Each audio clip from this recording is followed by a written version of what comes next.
নমস্কার, ঘটনা ও কাহিনী অডিওতে আপনাদের সকলকে স্বাগত।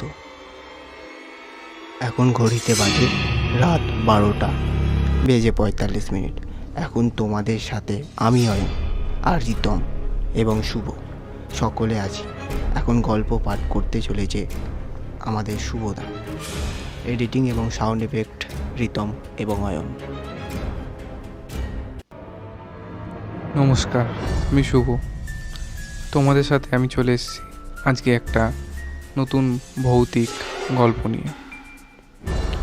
এখন বাজে রাত 12:46।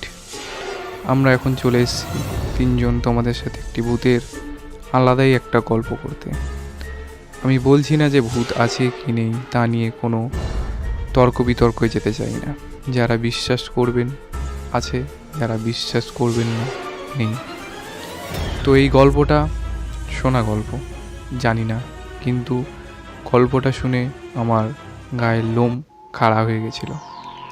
এই গল্পটা এমনই একটা গল্প যেটা শুনলে আপনারা বিশ্বাস করতেও পারেন, নাও করতে পারেন, কিন্তু এটা শুধুমাত্র এন্টারটেনমেন্ট করার জন্যই গল্পটা বলা। গল্পটা হলো আমার মায়ের কাছ দিয়ে শোনা। মা যখন স্কুলে পড়তো, আগেকার দিনে স্কুলে যখন পড়তো তখন সেরকম স্কুল ড্রেস ছিল না, তো মারা শাড়ি পরেই স্কুলে যেত ছোটো থেকে। তো মারা সকালেই রীতিমতো স্কুলে গেছিলো, আর সেই সময় ছিল গ্রীষ্মকাল, আমের সময়। তো আগেকার দিনে জানতে যে সবাই যেত আম কুড়াতে, আম বাগানে এখনও পর্যন্ত যায়। তো মারা ক্লাস করে ওখান থেকে আম বাগানে গেছিলো। মা, মায়ের দুই দিদি আর এক বোন। এবার যাকে নিয়ে গল্পটা হচ্ছে সে হচ্ছে আমারই মাসি, ঝুমুর মাসি। সেই মাসিটাকে নিয়েই গল্পটা। এই গল্পটা এমনই গল্প যেটা আপনারা এখন শুনবেন। তো মারা যেহেতু স্কুলে গেছিলো, স্কুল থেকে ক্লাস করে ওনারা আম কুড়াতে যাবে বলে সবাই মিলে তৈরি হয়েছিল যে আম কুড়াতে যাবে। তো ওনারা আম কুড়াতে গেছিল, সেই সময় আম গাছের তলায় গিয়ে আম কুড়াচ্ছিল। এবং তার সাথে আগেই বলেছিলাম যে আমার দুই মাসি ছিল আর একটা ছোটো মাসি ছিল, ঝুমুর মাসি। তো ওনারা সবাই আম কুড়াতে কুড়াতে আলাদা হয়ে গেছিলো। অনেক বড় বাগান, তা ওনারা আলাদা হয়ে গেছিলো। আলাদা হয়ে যাওয়ার পরে যে যার মতো আম কুড়িয়ে নিল। কুড়িয়ে নেওয়ার পরে এবার বাড়ি আসার সময় একে ওকে ডাকা হচ্ছিল। এবার ডাকতে তারপরে দেখলো যে ঝুমুর মাসি আছে, তাকে পাচ্ছে না।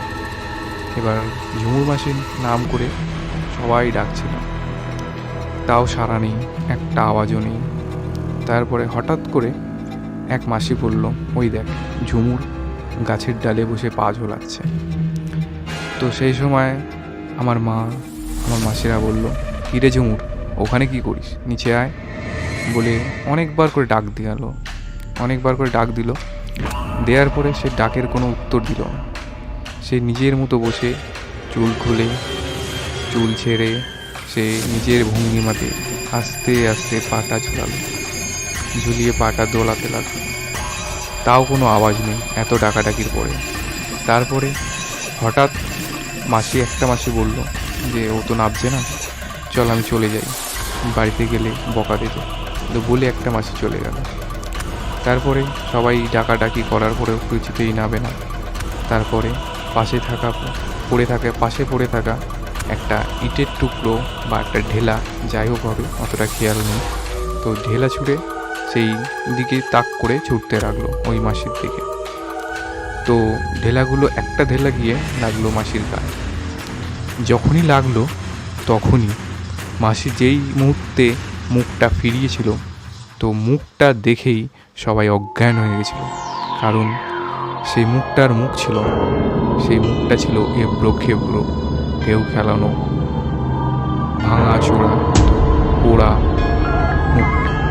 দেখলে বিভৎস একটা চেহারা লাগছে।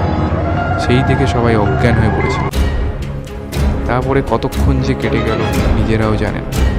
তারপরে ঝুমুর মাসি সবাইকে বলল যে এরকম বাড়িতে আমরা আম কুড়াতে গেছিলাম, তো ওরা আসছিল না বলে আমি এদিকে চলে এসেছিলাম, ভেবেছি ওরা চলে গেছে আর দেখতে পাচ্ছি না। যে মাসিটা বাড়ি গেছিলো সেও বললো যে আমরা চলে এসেছিলাম। তারপরে মামা বাড়ির থেকে সবাই এলো, এসে খোঁজাখুঁজি করার পরে ডাকলো, ডেকে নিয়ে বাড়ি যেতে তখন বেজে গেল 6:30। তারপর বাড়ি গিয়ে মাসিদের খুব জ্বর হলো, 2-3 দিন জ্বর, উঠতে পারতো না। তারপরে ওষুধ খাওয়ালো দাদুরা ওষুধ খাওয়ালো। ওষুধ খাওয়ানোর পরে তারপরে রোজা ডেকে নিয়ে এসে ওষুধ জল টল দিল। তারপরে আস্তে আস্তে ঠিক হলো।